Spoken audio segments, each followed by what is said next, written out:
Good afternoon, this is PairFect. I am Dina Ventura. And I'm Francine Marquez. So, hello, Dina. Hi. It's the time of the week. Wednesday, Yes, hump day. When we need all the power and energy that we can muster to survive the rest of the week. Yes, because we talk to power people in their industries. That's what I like about being one of the hosts of PairFect. Me We get too. to talk to the movers, shakers of the industry. Yeah. Yes. So Get to know them better, no? we have another special guest for today. In today's episode of PairFect, we have the Vice President and Head of Corporate Communications of Manila Electric Company, Mr. Joe Zaldarriaga, as he shares how Meralco becomes home to those who share their passion for innovation, dynamism, and the development of oneself and well-being. Wow. So, di ba? Mga katribu, let's welcome Mr. Joe Zaldarriaga. Welcome. Welcome to the show, virtual Joe. house. Good afternoon, Lina and Francine, and to all your viewers in PairFect. Gusto ko rin batiin ang, as you know, I'm also a member of the Daily Tribune family. I have a column every Sunday in the business section, so I'd just like to greet Boss Willie, Ma'am Chingy, Sir Chito, Sir Aldrin, and of course the rest of the editorial team, si Confi, and everybody who is part of the Daily Katribo. Katribo. He is a Katribo. Certified Katribo member. So, Joe, how have you been?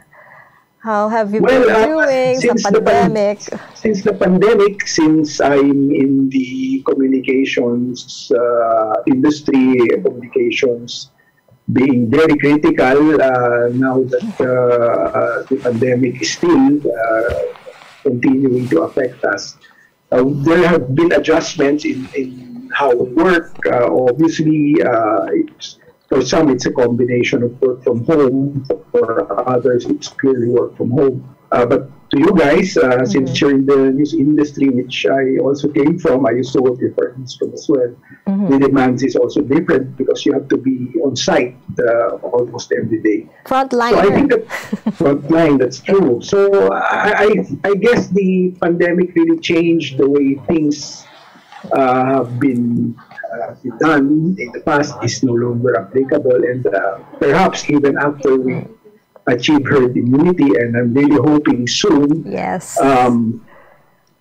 This will be the advent of the new normal for all of us. And sabi ko nga, I consider this kahit na medyo mahirap, na blessing na rin kasi makasurvive lang tayo dito at intact. Ako personally, it's my personal opinion, I have already received my 2 vaccines thanks to the government and the Pasig LGU. So kahit pa paano, may protection na ako, and I'm encouraging those who are watching us right now, get vaxxed.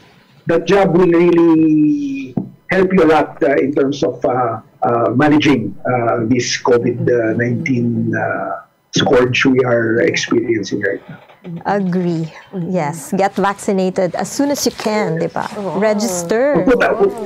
Huwag tayo matakot.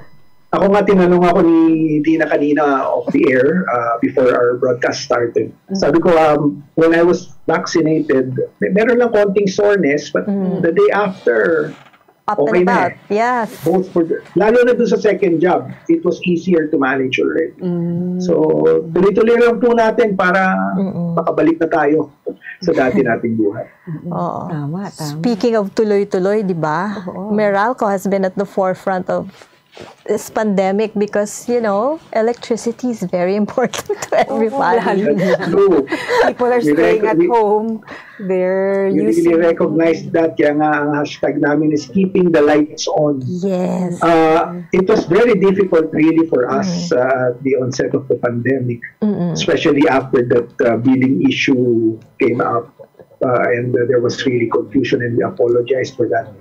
Pero moving forward, we fixed what needed to be done, and we were able to somehow get things done in the proper way. And eventually, nakalampas din kami dun sa problema, sa crisis. And ngayon, tuloy-tuloy na yung servisyo naman natin kahit mo naman. Ang priority namin is really to provide 24/7 service. Customers who have problems with their billings, hindi talaga nila mabayaran. We are adjusting on a case-to-case basis. Because I've always been saying, disconnection is really not our priority at this point.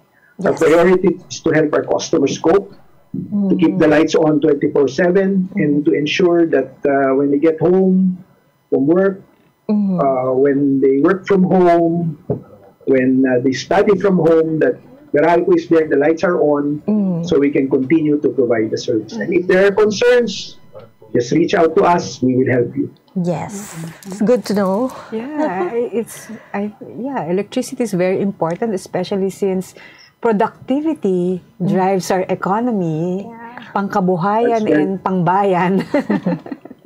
Ako nga, ang personal na prinsipyo ko dyan, ako consumer din ako eh.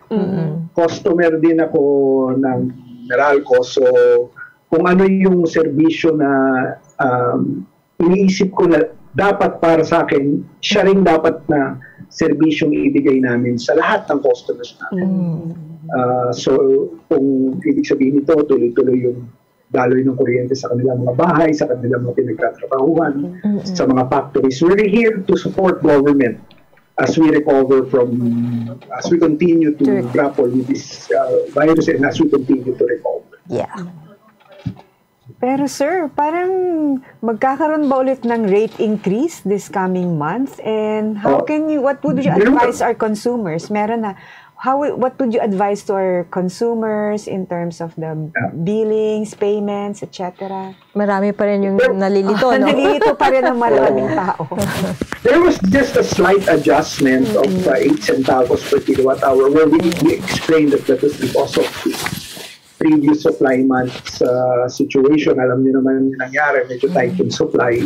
So usually tumataas talaga yung presyo sa merkado. But our bilateral contracts, both our supply agreements and the contracts we have with the independent power producers actually mitigated the increase because it was basically a reduction on their end. So given the situation, hindi naman masyadong na-expose yung mga customers namin sa rapid spike na pataas kasi nga meron kaming bilateral contracts which is very steady year long. So it's really the market that we buy from as well. 90% is contracted through bilateral contracts and 10% is obtained from the spot market. Then the question is why do we do that? So that we have flexibility. So we can buy when the market is very low and buy a few if the market has an upward spike.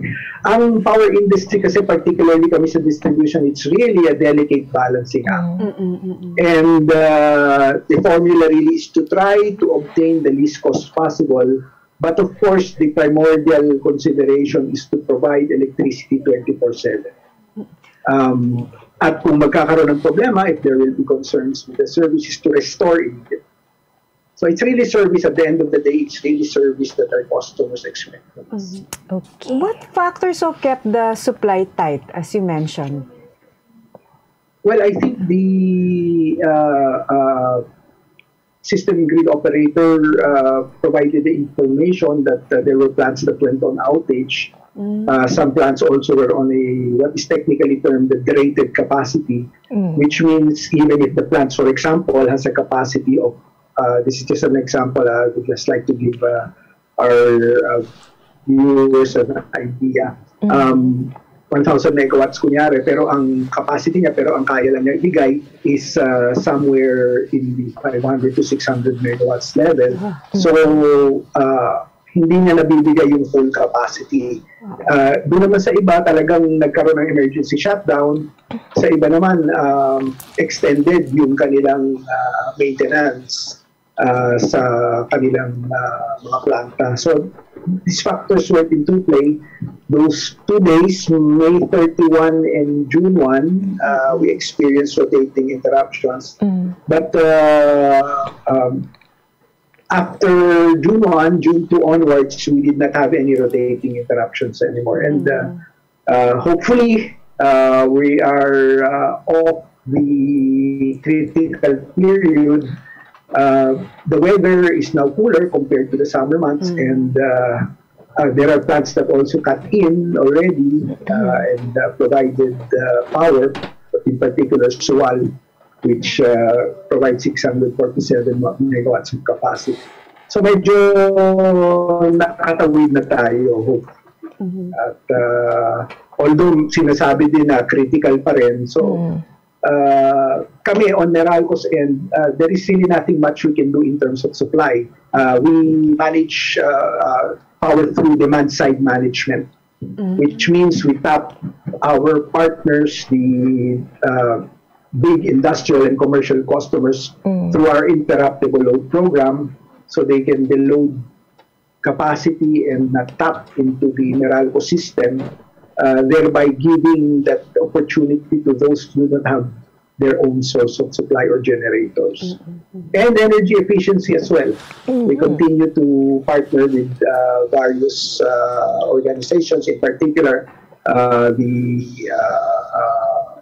various electric cooperatives and some partners in the distribution utility sector to continue espousing energy efficiency. Nung tandaang summer nga, meron kaming joint program with the Philippine Rural Electric Cooperative Association to push energy efficiency as our contribution to the supply situation that happened last time. Okay. I think a lot of people kasi don't understand there's so many different levels to this industry that all they know is like when they receive the bill, diba, and then they have to pay for it. But I think Joe is doing a pretty good job of communicating to everybody just what it takes to run a company like Meralco, diba? What it practically everywhere, explaining in media what's happening, what happened, and all answering all the complaints. We want to know more about your job, diba? Parang tell us about it. What do you do on a daily basis? Ano ba yung mga goals mo? Viewers' comments, sinasagot din niya talaga. Energy efficient din siya sumagot. Alam mo, Dina, Francine, tama kayo. I work in an industry that is very complicated, very technical. Yeah. So, I've been working in this industry for more than 30 years. Wow. At saka siguro, dito na rin ako magtatapos ng career ko unless pa rin somehow sa ibang aspeto ng buhay. You never know kasi life is sometimes very unpredictable. But for me, Meralco as a company has been very good to me, and I've seen how it has contributed to national development. The men and women of Meralco, hats off ako kasi talagang bahaman o bagyo. So kahit na minsan merong mga batikos, pero ako ang prinsipyo ko talaga is sagutin lahat ng mga issue na nakaka-apekto sa aming kumpanya at patuloy na magsilbi at maglingkod araw-araw. Kung sakaling may mga kontrobersya, harapin.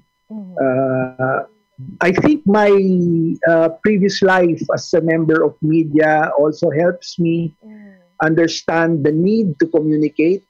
I've always been a student and a believer of communication on a daily basis. Ang biro nga sa akin, natutulog ka pa ba? Kasi parang napapansin namin from early morning, kuminsan hanggang hating gabi, na-interview ka. Ang prinsipyo ko kasi dyan, dapat laging engaged ang mga kapatid natin sa hanap buhay sa media. Dahil importante na malaman ang informasyon ng ating mga kababayan at of course that's through media and there especially now that there are so many platforms. So as much as possible, I try also to continuously study the developments in the industry. I have just been elected to another term sa International Association of Business Communicators. So I'm still a student of communications and I continue to learn. And of course, I love writing. That's why I have a column with the Daily Tribune. Yes! So, kasama na yan sa system ko, yung magsulat. Baka lalagnatin ako pag hindi ako nagsulat. So, isa yan sa mga fuel niya. What keeps him going? What powers Joe? Ano bang kinakain mo at hindi ka napapagod? Hindi naman. I make sure I get a lot of rest. 4 to 5 hours of sleep is enough with me. Siguro sa edad ko na rin.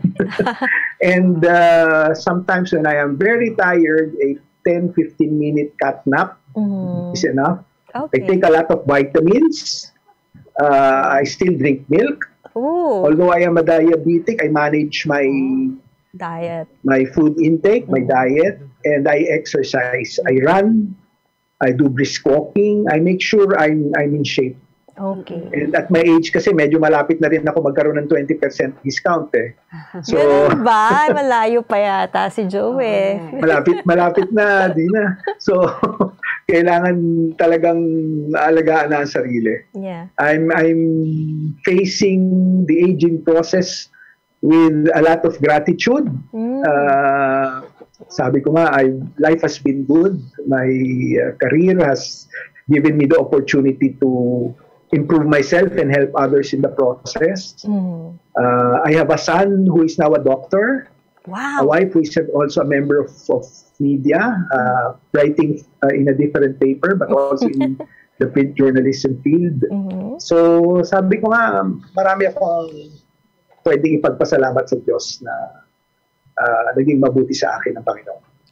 Good to know. I think that's one of the reasons maganda yung aura ni Joe eh. Yes. Ganda kausap palagi, di ba?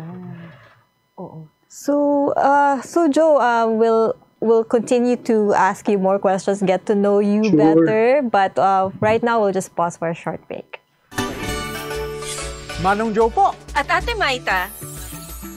Ngayong Hunyo, bahagyang tumaas ng 8 centavos per kilowatt-hour ang overall electricity rates. Ito'y dahil sa dagdag singil sa WESM. Alam niyo ba, pwede kayong i-update ng Meralco sa text or sa email gaya ni Sarah G. Sisendan kayo ng advanced updates tulad ng upcoming bill details. Di na kayo kakaba-kaba sa paghihintay ng bills. At anumang mangyari sa bill, masira, mabasa, o mawala, no problem. To get updates, i-update ang inyong contact information sa Facebook Messenger, meralco.com.ph, email, hotline 16211 o Meralco Business Centers. Handa kami makapag-ugnayan sa inyo para makapaghatid ng mas mabuti, mabilis, at pagkinhawang serbisyo. Hanggang sa susunod na Meralco Advisory.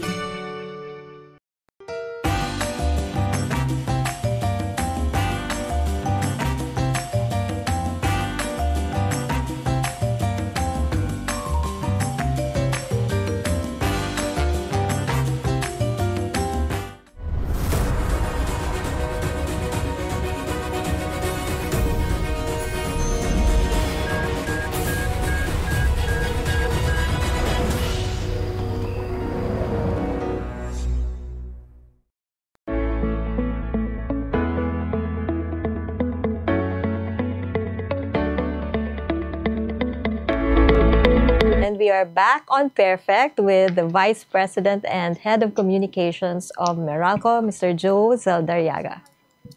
Yes. Hi, Joe. Thank you for having me back. Yeah, we were just talking about your stellar career in Meralco, diba? Which also, through your leadership, Meralco won 4 IABC Philippine Quill Awards and 2 top awards for communication skills and research. But for you personally, what do you think has been your biggest accomplishment so far in Meralco? Well, I think it's the value of constantly communicating, which I continue to espouse in corporate communications. Ang mindset ko kasi dyan, there should be no stone left unturned, especially if there are issues that affect the company. And I am also a firm believer in communicating constantly, providing information that has value in terms of the customer, providing the level of service that communication can somehow help consumers. Siguro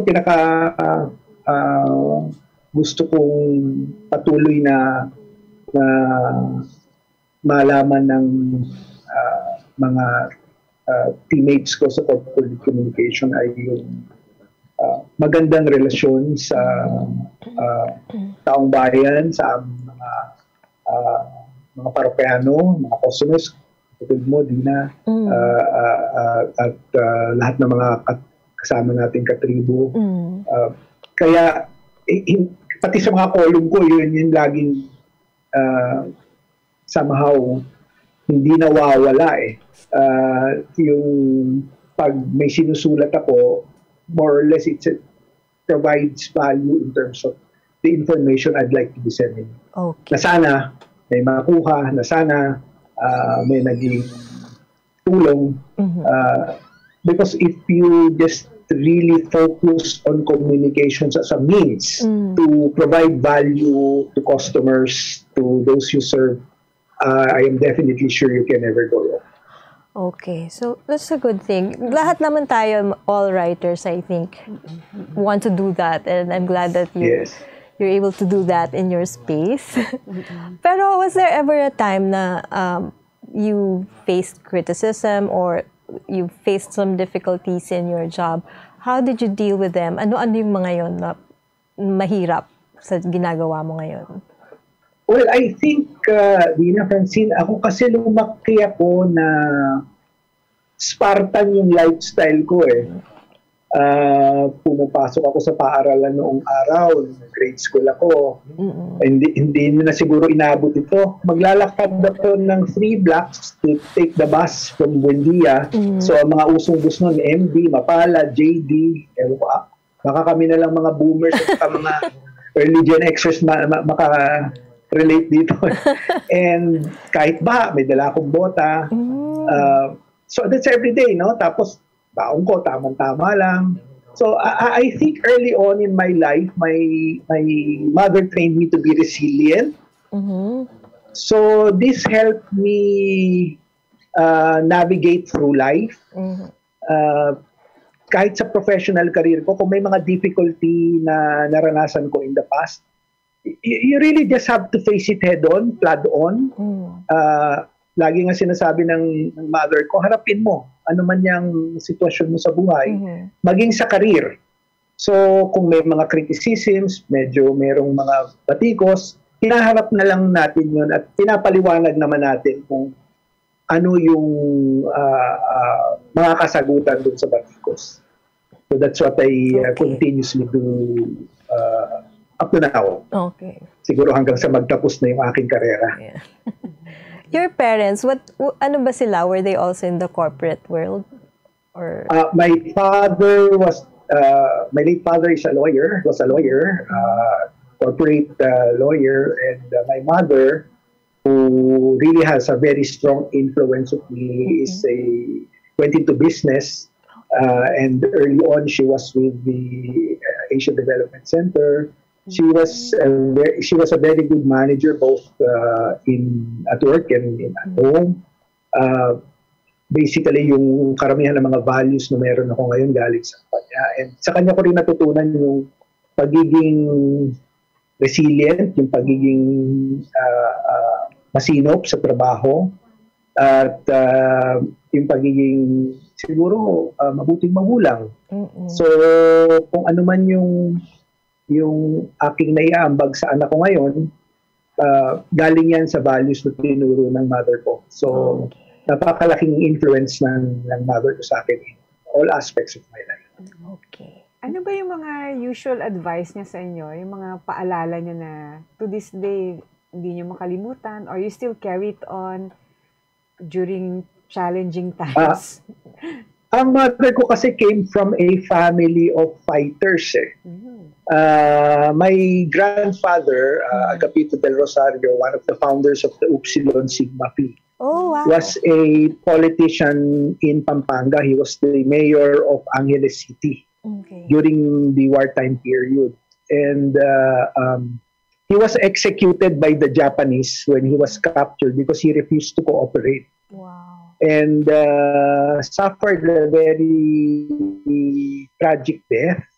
And so my mother, who was very young, told me in a story the last time he saw his father she was in the stairs, and my grandfather rather, and my grandfather looked up to her and gave her a kiss, but his hands were tied by the Japanese. That was the last time she saw him. And after my grandfather was captured, my grandmother went to the hills and joined the guerrillas and became an Amazon fighter. She was called, her full name is Felicidad Sicanco del Rosario. She was called Commander Sisa in the hinterlands of Pampanga. And my uncle also joined the Hukbalahap movement. So, I guess yung fighter attitude ng nanay ko rubs off sa aming tatlong magkakapatid eh. There never is any task that is difficult, no matter how difficult it is. Ang lagi mo sinasabi sa akin, malalampasan mo din yan, hanapan mo lang ng paraan. And that has been my guidance insofar as how I conduct my life. And that's the same attitude I tell my son, kung may difficulty, harapin mo lang yan, malalampasan mo rin yan. I guess tayo naman sa buhay, di ba? Maraming pagsubok, maraming difficulties, pero kung titingnan mo, nalalampasan din naman natin. So, yun yung attitude ko na patuloy kong tinutupad. Not everybody can handle it that way. Parang, I think you're lucky that your mom trained you to have that kind of attitude, di ba? I think I lost the audio. Okay, can you hear us now? Hi, Joe. Pero meanwhile, grabe yung story ng family nila. Parang bravery runs in their blood. Kaya pala, he can face anything with a Pamilya smile. ng mga bayani ito. Oo. So, meanwhile, we take a break. Yes, maybe we'll return after a short break. Iba ng panahon, ang dami ng bago ngayon. Pati ang mundo natin, well, nagbago na rin. Buti ang bayan, bigger, better na. You can buy it sa centers, pati sa mga parts, may online pa at app. You can buy it with your fingers, still don't remittance and more. Online shopping, you can buy it all. Di magpadala, you can buy it all. Anumang pera transaction, you can buy it all. Sabayan ang pagbabago ng mundo for all your pera transactions, all new Bayan.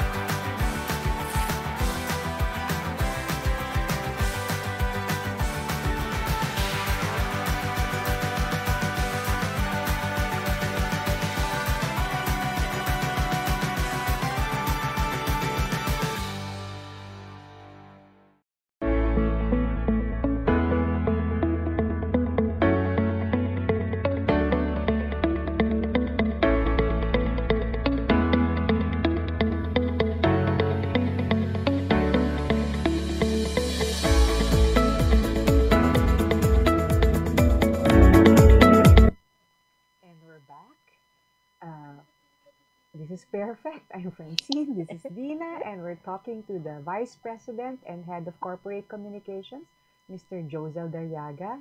Hello. Hi, Joe. Hi, Dina. Francine, pasensya na, nawala yung audio ko. Okay lang yan. Ganyan talaga. Happens. Yeah, before we had our break, we were talking about their family, parang pamilya ng mga bayani. Di ba? So no wonder, nananalaytay sa dugo mo ang pagiging matapang na tao. Oo. Actually, yung pangalan ko, yung Joe is palayaw ko lang yun eh. My real name is Agapito. Which is also the name of my grandfather, Agapito del Rosario. So I was named after him. So sabi ko nga, kahit 1/10 lang ng tapang niya, manalaytay sa akin, okay na ako. I think it runs very strong. Hindi ako move on sa imagery na dinescribe mo. Oo, nakakaiyak nga diba? yun. Nakakaiyak, tsaka nakaka-inspire yung mga Pilipinong matatapang. Oo nga. So, speaking of tapang, di ba? So, And June is month of independence. I know, right? No, we'd like to ask you, kasi you're a leader of your company, and we are in the midst of great change in our world. So, how do you lead through change? How do you lead your people through change? Anong jumping off from that attitude of courage, di ba? Ang style ng leadership ko kasi is very open dialogue. I collaborate with my team. I make sure that everybody is on board, especially during times of in trying times. And at the end of the day, ang lagi ko sinasabi sa kanila, importante mabigyan natin ng impormasyon, ng mahalagang impormasyon na makakatulong sa mga customers natin, sa mga consumers ng kuryente. Kung merong mga bumps along the way, ilampasan natin yan. Basta tuloy lang tayo mag-dialogue, patuloy lang tayo magbigay ng info. Kaya ang engagement namin across the various platforms is non-stop. Wala kaming let up in terms of providing information to the public. I guess that as my guiding principle somehow helps in terms of continuously engaging all our consumers. Tuloy-tuloy lang yung pakipag-usap at ugnayan sa mga kababayan natin. Okay. Openness and Yes, and transparency is very important as well. Ito naman, back to the personal. In a few days kasi it's I'm enjoying it. Yeah, in a few days, this weekend, it's going to be Father's Day. Yes. And you were just talking about your mom as one of the influencers in your life, influential personality. But we want to know, how are you as a father? Ano yung mga qualities mo as a dad? Sabi ko nga, the best work is being a father. Sa akin, I'm a father first, a husband second, and a communicator third. So, when my son was born, I guess I considered that the happiest day of my life. It was a game changer for me.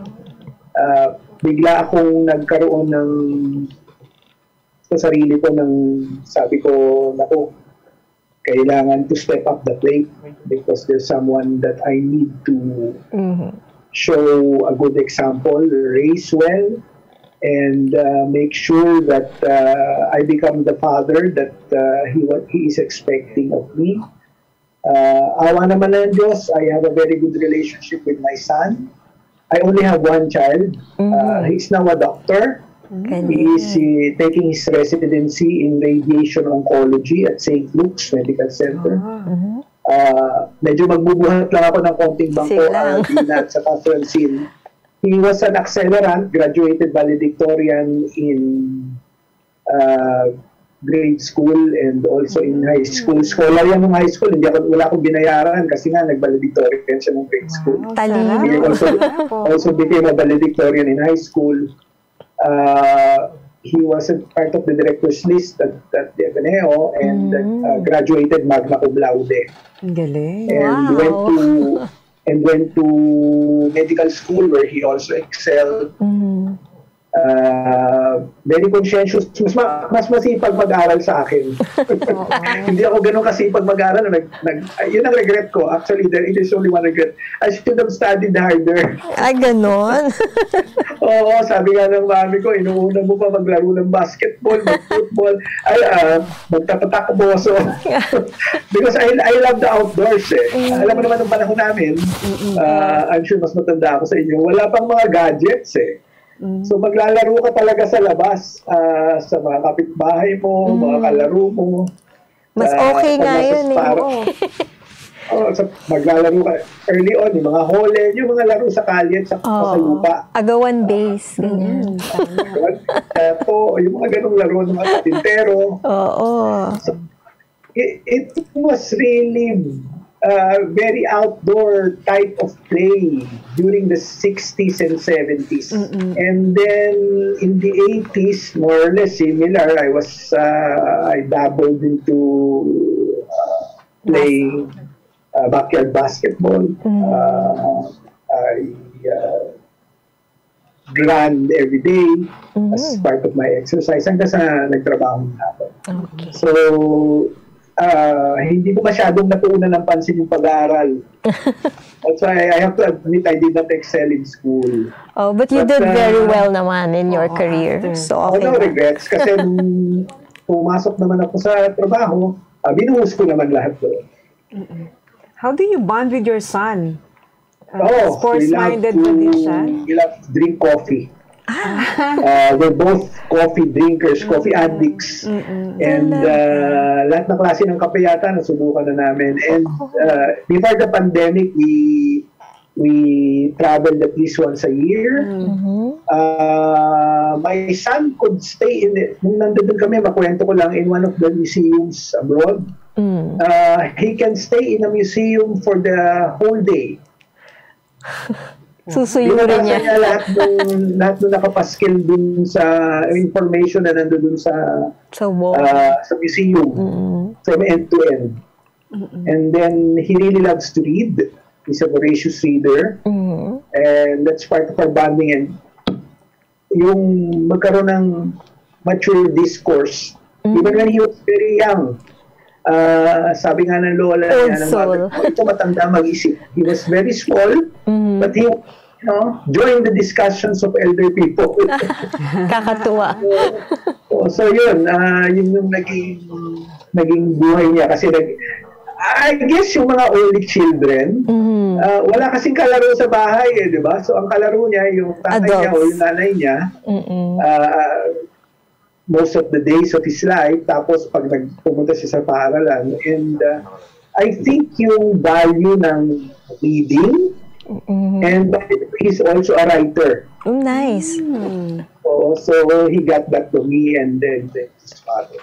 Does he write for any publication? Dati sumusulat siya sa he used to write for a broadsheet, and then meron siyang online din. Nag-contribute din siya sa isang online news outlet. And right now lang kasi hindi na siya makakontribute because he's very, very busy. Oncology. Diba? Radiation oncology, I think, is a very difficult track to pursue in the medical profession. It's very ako tingin ko kasi very technical Then syempre you're dealing with people who have cancer and it's a combination of oncology and radiation, radiology to somehow ease the burden on the patient. That's true. How did he end up in the medical field? Talagang gusto niya maging doktor nung bata pa siya. Journalism, being in the corporate world. Grade 1 pa lang siya, pag tinanong mo siya, anong gusto mo paglaki mo, doktor? So, from the onset, that is what perhaps amazed him. So, kumakwento ko lang, ito light talk na gusto ko lang i-share din. When he was 2 years old, memoryado niya lahat ng mga pangalan ng mga dinosaurs dun sa libro niya. And before sleep, I would ask him, ano to? Then he would say, Tyrannosaurus Rex. Ito, ano to? Wala kasing pangalan, hindi pa siya makabasa ano yan, Daddy? Pterodactyl. So, alam niya lahat ng mga dinosaurs kung end-to-end. So, sabi ko, matalino itong batang to. Genius levels. Nagmana sa'yo. sabi nila, di ba, ang intelligence daw ng child is emanates from the mother. Mother. Oo. Kay Mrs. So I will not argue with that anymore. Oo nga. You better not. Ganun. So, Joe, how do you plan to spend Father's Day this year? Pandemic? Siguro simple lang, hindi pa namin talaga napipin down yung aming gagawin. Pero siguro we will just eat out, bearing in mind outdoors. Yes. Namin isa-celebrate with, obviously with social distancing, and naka-full mask kami lahat. Pagka kakain, doon lang tatanggalin yung mask, and then at a certain distance. And ako, I firmly believe in the minimum requirements hanggang hindi pa tayo nakaka-achieve ng herd immunity. Agree. Even if kasi kami tatlo, ng pamilya ko, lahat kami vaccinated na ng 2 beses. My wife and I was vaccinated in the Pasig LGU. Actually, even my son. But we have different vaccines kasi iba yung in-apply sa health workers, iba naman yung mga may comorbidity. Iba yung brand. Pero sabi nga nila, take whatever is available because that will save you in case you get exposed to the virus. Agree. So with vaccination rolling out, okay naman, efficiently, and I think okay naman yung pace. So we're looking forward to a future of less restrictions, diba? So what are your plans, Joe? What do you plan to do for the rest of the year or the next year? Well, we will just continue with what we have been doing in terms of providing service to all our customers. And I have just also been recently re-elected in the International Association of Business Communicators Board of Trustees. So we have programs in place that hopefully will improve and espouse communication excellence. And of course, being a husband and a father. That's my #1 job. Yes. It's a job I thank the Lord for. Hopefully, pag tapos na itong COVID-19 pandemic at naka-achieve na tayo ng herd immunity, all of us can look back and say, hey, I experienced that. Pwede na natin sabihin, may badge of honor na tayo. Yeah. I am a pandemic survivor. Ganda. Exactly. Looking forward to that. Yeah. So talagang lang tayo, tsaga lang. Makakaraos din. Okay. So part of our show actually is that we show pictures and then we ask our guests a little bit of a story about it. The story behind the photos. Yeah. So can we have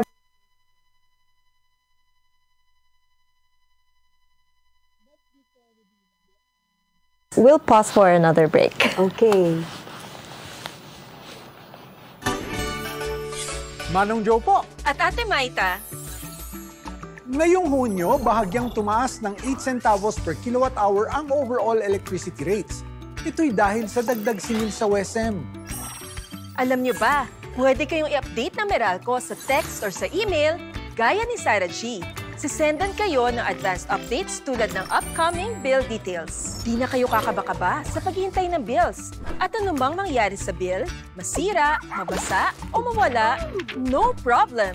To get updates, i-update ang inyong contact information sa Facebook Messenger, meralco.com.ph, email, hotline 16211 o Meralco Business Centers. Handa kaming makapag-ugnayan sa inyo para makapaghatid ng mas mabuti, mabilis, at pagkinhawang serbisyo. Hanggang sa susunod na Meralco Advisory.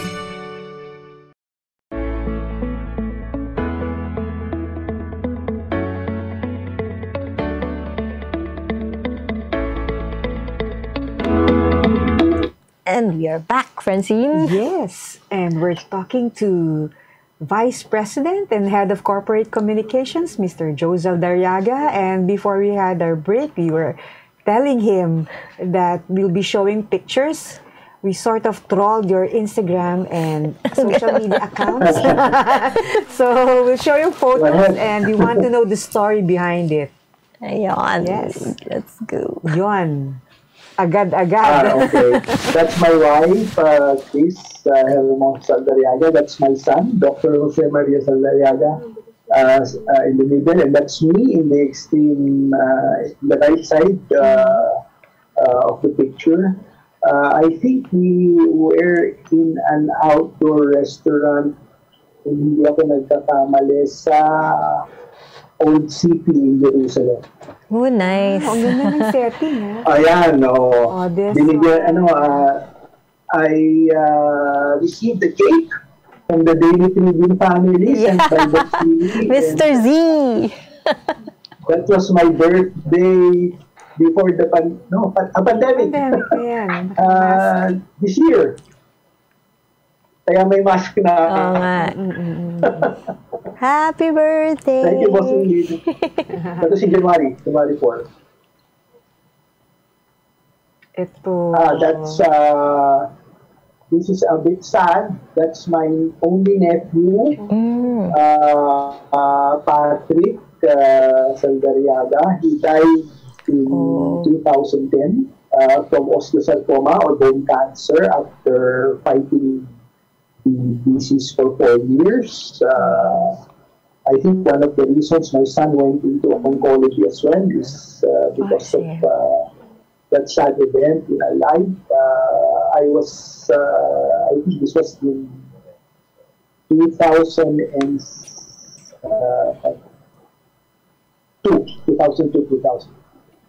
We were in Makati. It was his birthday. Cute naman, oh. So sad. Okay. Oh. I love playing around with my phone to test my skills as a selfie person. This is the last episode of Meralco Advisory. Okay. We were shooting it at that time. Just last week. Oh, may bago na pala version. It's yung pinaplay din ninyo. Okay. Next. Uy. Okay. That was when Jeff Carariao, the president of the One Meralco Foundation, actually sinamahan ko siya when he explained kay Vernon at kay Confi yung projects ng OMF. Pwede nyo rin siyang i-guess sa inyong program because ang dami niyang insights on the CSR initiatives of Meralco and even the entire country. Marami siyang views on CSR. Good idea. He is my go-to guy when I have questions related to community relations. Okay. Sige. We will guest him. Hopefully soon. Yes, so that's about it. Yung mga photos natin. For today. Thank you for the story. Galing na research nyo. Thank you very much, Joe, for joining us this afternoon and talking about your work and your life. We really enjoyed ourselves. At saka, it's my pleasure, Ina and Francine, and to the Daily Tribune family, my family. Maraming salamat po sa inyong lahat. Boss Willie, Ma'am Cindy, of course, Baby Valentine, Sir Chito, Sir Aldrin, and the rest of the editorial staff. Maraming salamat po sa inyong lahat. God bless po. Thank you very much. And this has been PairFect. I am Dina Ventura. and I'm Francine Marquez. Join us again next week. Stay safe and well, everyone. Bye.